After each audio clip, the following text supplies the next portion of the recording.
Merci de nous recevoir chez vous et bienvenue dans ce journal. Le président de la République, chef de l'État, Ali Bongo Ondimba, a conféré tour à tour ce jour avec une délégation de l'entreprise Gemalto, spécialisée dans la biométrie, et une délégation de la SACEM, compte rendu Lazo Aborneur, Barthel Boisse de la presse présidentielle.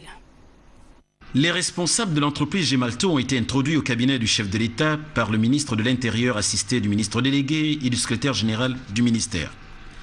L'audience a permis au ministre Jean-François Ndongo de présenter l'entreprise adjudicataire du marché en charge de la mise en place de la biométrie dans notre pays au chef de l'État. Occasion de confirmer l'engagement pris par le président de la République, Ali Bongo Ondimba, devant la classe politique nationale. Cette action s'observera au travers de la confection des listes et cartes d'électeurs biométriques avant la sécurisation des documents d'état civil. Nous avons présenté le groupe Gemalto qui a été retenu pour non seulement mettre en place une liste électorale sur la base de données biométriques, mais également sécuriser la production des documents d'identité.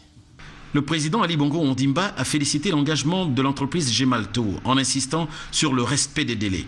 Le président a félicité le groupe Gemalto et nous a instruit de nous atteler assez rapidement pour que d'ici le 31 décembre, nous puissions présenter à la CENAP la liste électorale sur la base des données biométriques. Cette audience est un début de réponse à l'engagement du chef de l'État Ali Bongo Ondimba, celui de favoriser l'organisation des futures élections avec la biométrie. L'un des rendez-vous avec les élections reste les locales prévues en 2013. Et puis bientôt une maison de droit d'auteur chez nous. Le sujet a fait l'objet d'une communication entre le président de la République et le directeur général de la SACEM, Nick Jocelyn Fouba, Barthel Boisse de la presse présidentielle. Finaliser le projet d'une maison des droits d'auteur dans notre pays, la question a été longuement évoquée au Palais du bord de mer ce mardi 15 mai entre le chef de l'État Ali Bongo Ondimba et le directeur général de la SACEM, introduit au cabinet du président de la République par le ministre délégué auprès du ministre en charge de la culture. Le chef d'État, à la fois, je veux dire que c'est lui-même un créateur, donc un compositeur de musique. Il a une connaissance précise de ce que peuvent être les attentes, les demandes des créateurs. Et de ce point de vue, il a posé un certain nombre de questions concrètes. Comment ça peut fonctionner? Quel type de rémunération on peut envisager? Quelle structure mettre en place? Donc ce débat a été long. Ça a été un entretien, je pense, utile, fructueux et très constructif. Le chef de l'État souhaitait pouvoir parler de droits d'auteur et surtout avoir une idée du fonctionnement de la SACEM qui a une société reconnue mondialement en la matière, pour pouvoir obtenir ainsi des idées sur l'établissement d'une société professionnalisée ici au Gabon. Les droits d'auteur ont été, dans le cadre du projet de société du président de la République, une volonté. Monsieur le président de la République vient de recevoir le directeur général de la SACEM, discuter de manière tout à fait approfondie de cette situation. Nous avons des instructions précises pour mettre sur pied le Bureau gabonais des droits d'auteur. Et je peux vous dire qu'un travail sur le plan réglementaire a commencé. Nous avons une expertise qui est celle de la SACEM, à n'en pas douter, c'est quand même une des meilleures expertises dans le monde. C'est une instruction du chef de l'État. Nous n'avons pas d'autre choix que de la respecter et ça fait partie du travail qui nous a été confié dès le début. Nous y allons peut-être un peu, nous prenons le temps d'y aller avec assurance parce que c'est un domaine assez complexe. Il ne faut pas perdre de vue que c'est un domaine assez complexe. Nous prenons donc le temps de la réflexion et de consulter, et ce qui motive réellement la présence du directeur de la SACEM à Libreville. Une maison des droits d'auteur au Gabon, au regard de son projet de société L'avenir en confiance, dans le domaine de la culture, on peut confirmer que le président de la République, Ali Bongo Ondimba, est un défenseur acharné de la propriété intellectuelle.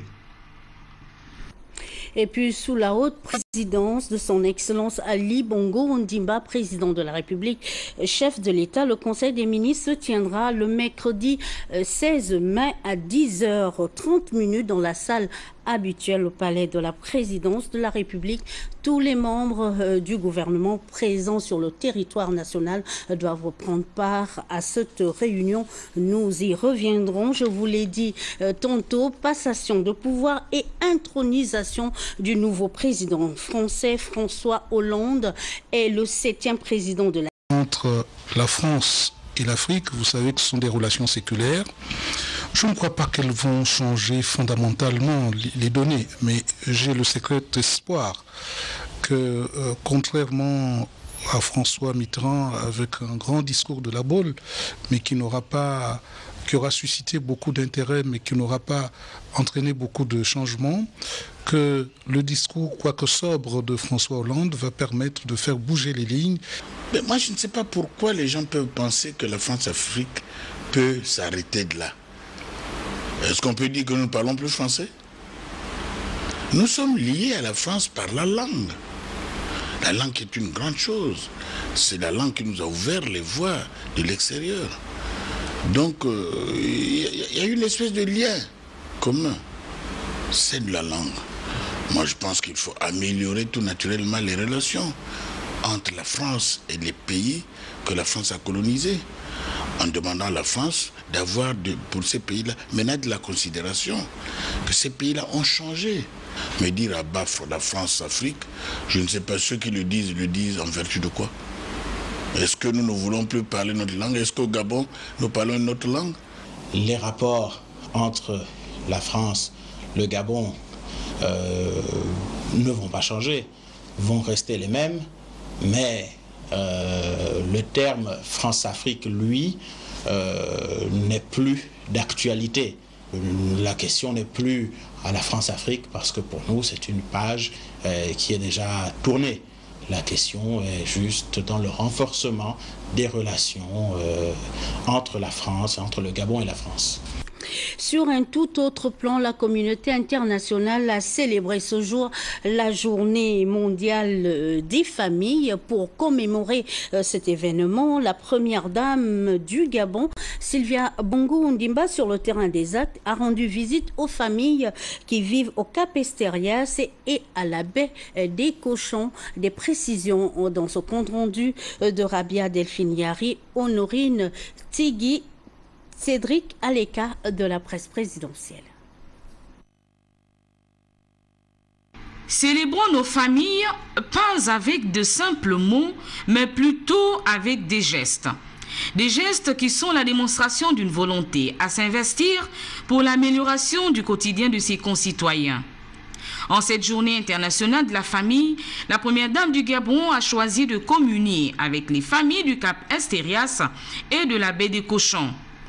Au-delà des causeries et autres échanges entre Sylvia Bongo Ondimba et ses compatriotes, il y a eu la distribution, famille par famille, des trousses médicales familiales. L'objectif ici est de sensibiliser au bon usage du médicament et de susciter chez les parents, en particulier les mères, le sens de responsabilité pour une bonne utilisation des produits, une meilleure conservation, mais également un assainissement du milieu environnemental de leur famille.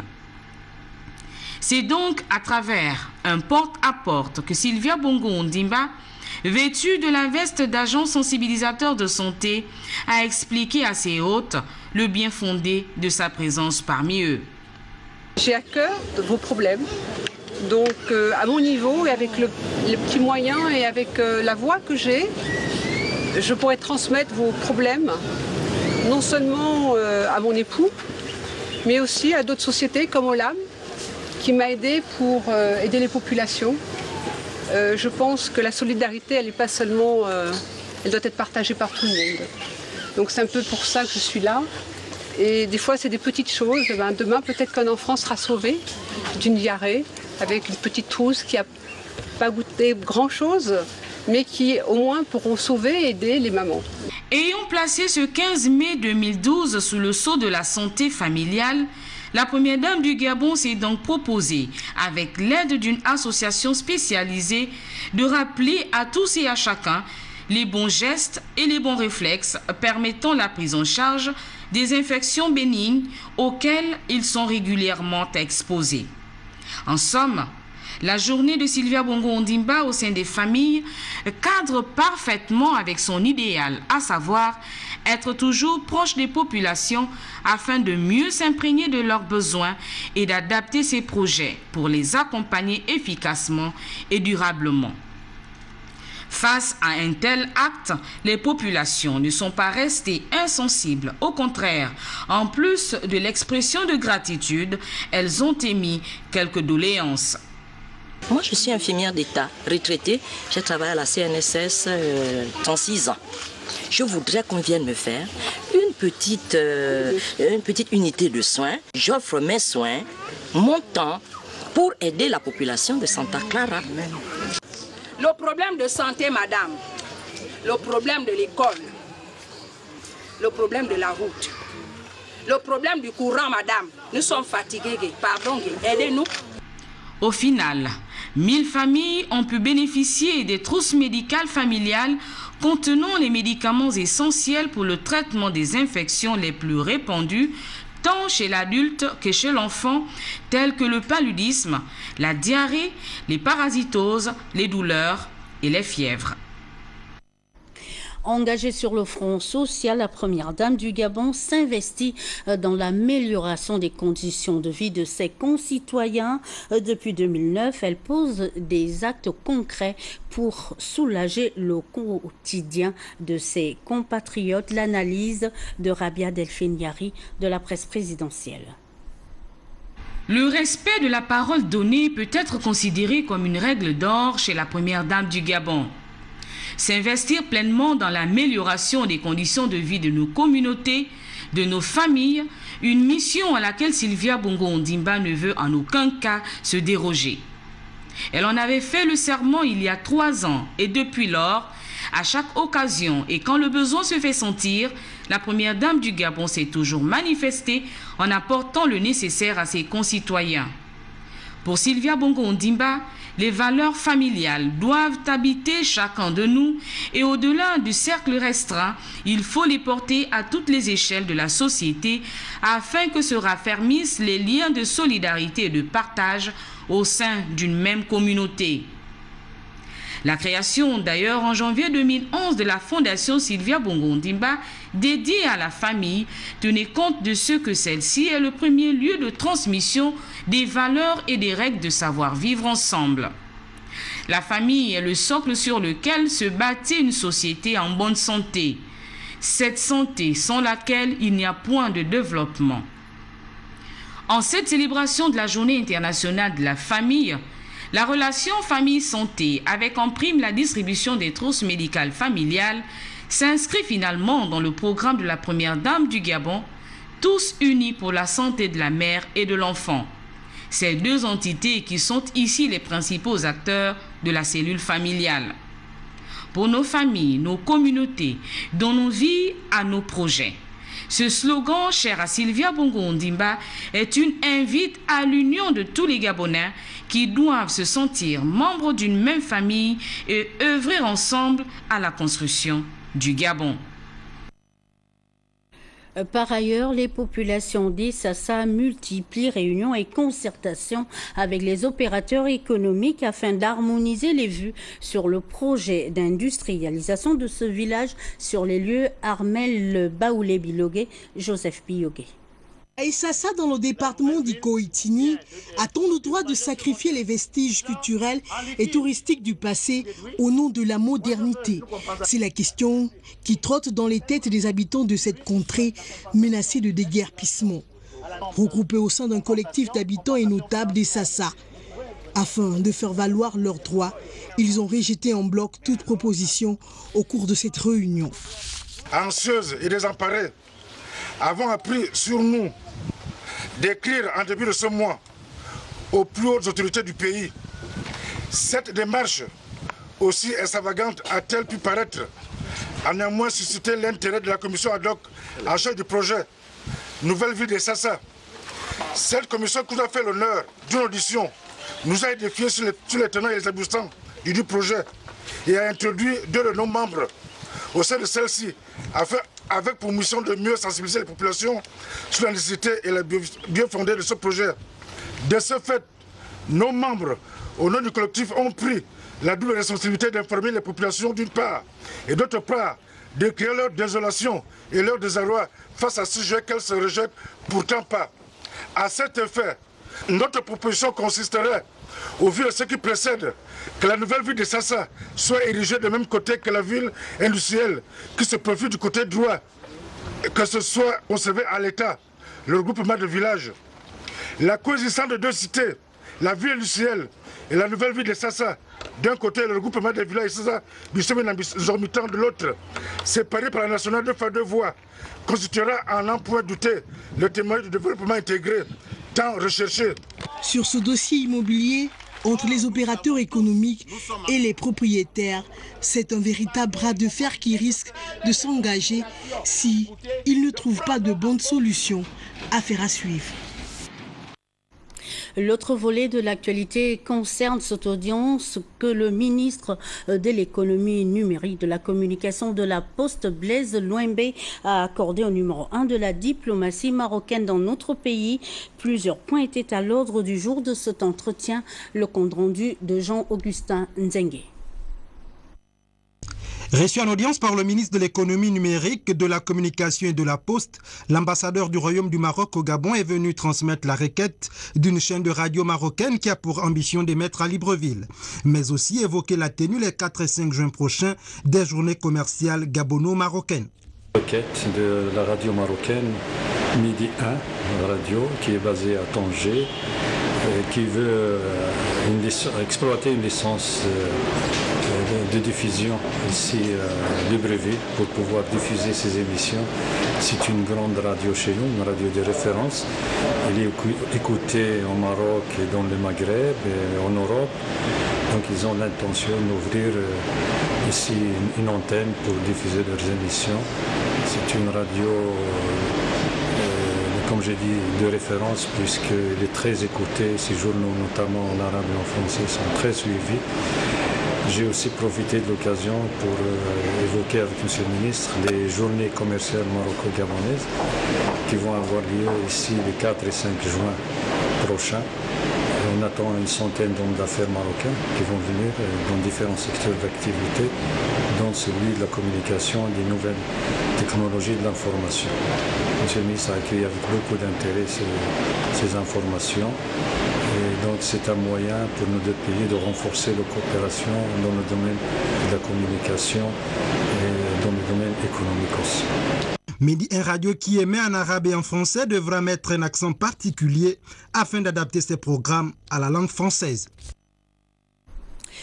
Quelques communiqués au pas de course. Le ministre de l'économie, de l'emploi et du développement durable porte à la connaissance des employeurs et travailleurs que conformément aux dispositions du décret numéro 00727 PR du 29 juin 1998 réglementant le régime des jours fériés en République gabonaise et modifié en son article 2 par le décret numéro 00484 du 26 mai 2004. La journée du jeudi 17 mai 2012 marquant la journée de l'Ascension est déclarée férié, chômé et payé sur toute l'étendue du territoire national. Et puis le ministre de l'Éducation nationale, de l'enseignement supérieur et technique, de la formation professionnelle et de la recherche scientifique, chargé de la culture, de la jeunesse et des sports, tiendra une séance de travail de redynamisation et de rationalisation de l'activité de Mindoubé Club le mercredi 16 mai 2012 à 15h dans la salle de conférence du ministère. Prendront part à cette rencontre toutes les personnes physiques et morales concernées par les activités de Midoubé Club. Les personnes morales intervenant dans cet espace doivent être représentées par 2 représentants choisis parmi les sociétaires ou les associés. Doit également prendre part à cette séance de travail Monsieur Thierry Vallée, auteur d'une réclamation d'exercice du droit d'exploitation qu'il aurait obtenu d'un bail commercial passé à l'association Midoubé Club. Double audience au palais Omar Bongo Ondimba du Sénat. Le ministre de la Promotion des investissements, des travaux publics, des transports face au vénérable sénateur de la Commission des lois et des affaires administratives, présidé par le docteur Crépin Attendé. Magloire Gambia est allé présenter au sénateur le projet de loi complétant certaines dispositions de la loi fixant la composition du domaine de l'État et des modes de gestion et d'aliénation. Guy Roger Lindira pour le compte-rendu. Face au sénateur, le ministre de la Promotion des investissements, des travaux publics, des transports a proposé pour adoption le projet de loi complétant certaines dispositions de la loi numéro 1463 du 8 mai 1963 fixant la composition du domaine public de l'État et les modes de gestion et d'aliénation. Ce projet de loi inclut désormais de manière spécifique, en parlant d'occupation du domaine public, le domaine public maritime, comprenant le rivage de la mer, l'autorité compétente, les eaux extérieures, étangs salés, lait de la mer et le relais de la mer. Et le ministre Ngambia d'expliquer que pour freiner le phénomène des occupations anarchiques dans ce domaine, il était nécessaire de définir les différentes formes d'occupation de cet espace, objet de nombreuses convoitises, ainsi que leur régime juridique. Les titres 2 du projet de loi donnent la composition du domaine public maritime, qui recouvre la zone allant du rivage jusqu'à la limite de la zone économique exclusive, comptée à partir de la limite des plus hautes eaux, ainsi que des ports et de ses dépendances. Quant au titre 3, il définit le régime juridique des occupations. Les autorisations d'occupation temporaire accordées pour les activités ne nécessitant pas d'implantation spécifique solide en mer ou sur le rivage. Elles sont accordées pour une durée n'excédant pas 1 an par l'autorité maritime et sont retrouvables à toute époque pour un motif d'intérêt public. Les concessions d'occupation accordées pour des besoins à la navigation ou en vue de l'édification de structures spécifiques en mer ou sur les terrains gagnés sur la mer, de l'établissement d'installations commerciales ou privées pour lesquelles la mer ou son rivage sont nécessaires. Elles sont accordées par décret pris en Conseil des ministres sur proposition des autorités maritimes et ne peuvent excéder une durée de 25 ans renouvelable. Pré-exposé, un échange question-réponse a eu lieu entre le ministre et les vénérables sénateurs, notamment sur l'importance de la loi, sur l'accès libre aux plages, sur la situation actuelle, sur l'environnement et les menaces qui sont visibles, et notamment sur l'élargissement du texte et sur les situations des fleuves, rivières et lagunes. Le ministre Magloire Ngambia répondra à toutes ces préoccupations, car, dira-t-il, la nouvelle loi proposée règle toutes ces questions. En deuxième heure, le ministre Magloire Gambia s'est retrouvé face aux sénateurs membres de la Commission des affaires économiques, de la promotion et des échanges. Le membre du gouvernement Ndong Sima a présenté cette fois-ci un autre projet de loi relatif à la sécurité des navires pour adoption par la Haute Chambre. Guy Roger Lindira, Hilarion Akombo. Une nouvelle fois devant les sénateurs, le ministre de la Promotion des investissements, des TP et des transports a exposé les motifs du projet de loi relatif à la sécurité des navires aux membres de la Commission des affaires économiques, de la production et des échanges. En présence du président de cette commission, le professeur Mbumbo King, le ministre Magloire Ngambia a dit l'importance de cette loi qu'il propose pour adoption aux sénateurs au regard de notre linéaire de plus de 800 km de côte. Cette loi est axée sur la protection des navires, des équipages, des marchandises à bord, ainsi que de l'environnement marin et de la nécessité de la mise en place d'un cadre juridique. L'objectif de cette loi est de doter notre pays d'un dispositif adapté et conforme à la Convention SOLAS et à ses évolutions pour ce qui concerne les navires les plus gros, mais d'avoir en outre un cadre légal pour les navires non soumis aux conventions internationales. plus précisément les navires de petite taille, moins de 500 tonneaux de jauge brute. Cette loi sera suivie d'un décret de même intitulé qui fixera les principes de toutes les procédures à mettre en œuvre, dont les détails seront précisés au niveau de l'arrêté, ainsi que les obligations générales auxquelles doivent satisfaire les navires en l'absence de dispositions techniques réglementaires spécifiques. Après l'exposé des motifs du ministre, la séance s'est poursuivie par des questions des sénateurs au ministre Ngambia. On noterait l'inquiétude des vénérables sénateurs sur les aspects de l'environnement, de la sécurité maritime par rapport à la législation comparée, du contrôle et des normes des bateaux achetés par l'État gabonais, de la politique de formation et de la navigation intérieure. À ces préoccupations, le ministre Magloire Ngambia expliquera les engagements du gouvernement et le travail actuellement réalisé qui vont dans le sens de la prise en compte des préoccupations des sénateurs. Le président de l'Assemblée nationale informe les honorables députés que la Commission des affaires sociales, des affaires culturelles et de la communication procédera le mercredi 16 mai 2012 à 9 h dans la salle Georges Damas à l'ECA au premier étage du palais Léomba à l'audition du ministre de l'économie numérique, de la communication et de la poste sur l'ordonnance portant création et organisation de l'Agence de régulation des communications électroniques et des postes. À cet effet, la présence des honorables députés membres de la dite commission à cette séance de travail est vivement souhaitée. Dans le reste de l'actualité, la tournée du député de la commune de Franceville, nous sommes là dans la province du Haut-Ogooué, périple de 3 jours dans 44 quartier de son siège. Des précisions avec Edgar Djembidoukaga de notre rédaction. Pour cette première tournée parlementaire, 72 heures de marathon dans les 44 quartiers que compte la 3e ville la plus peuplée du Gabon. Accompagné de certains sénateurs, dont le doyen Marcel Sandungu, le 12e député de Massoukou et 5e secrétaire de l'Assemblée nationale, a voulu honorer une promesse rarement, disons, jamais tenue par ses prédécesseurs, selon les populations. Nous en sommes fiers. Fiers également parce que vous avez promis ne pas nous trahir. Et nous également, nous n'allons pas vous trahir. Lorsque vous solliciterez de nouveau nos suffrages, nous vous les donnerons massivement. Jean-Pierre Ibaye! Pendant cette campagne, je vous avais dit, une fois élu, je reviendrai. Je me rappelle, lors de mon passage ici, il y a une femme qui a dit, c'est faux. Je lui ai dit que je reviendrai parce que moi, je ne vous trahirai pas du tout. Je reviens donc pour dire merci. Merci, merci, merci, merci du fond du cœur pour avoir porté votre choix sur ma modeste personne.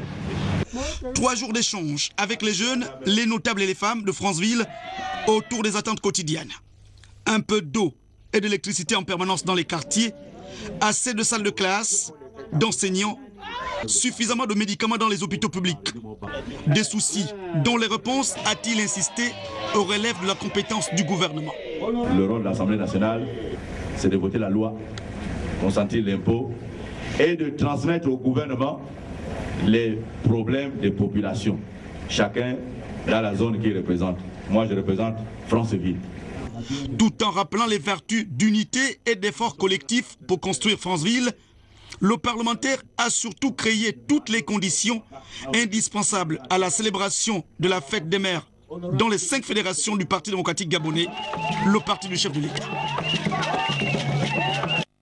Nous parlons maintenant de la semaine conseil aux entreprises. Cette idée de génie est de l'Institut national des sciences de gestion, une initiative qui vise à promouvoir un pôle d'activité basé sur le comportement professionnel de ses étudiants. Le sujet est traité par Ahmed Mouyaka.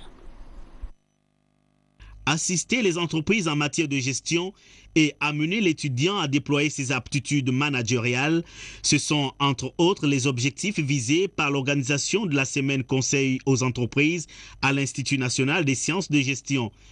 En attendant la cérémonie officielle de restitution des travaux en cabinet conseil, prévue le 26 mai prochain, les responsables d'encadrement reviennent sur les tenants et les aboutissants de ce projet.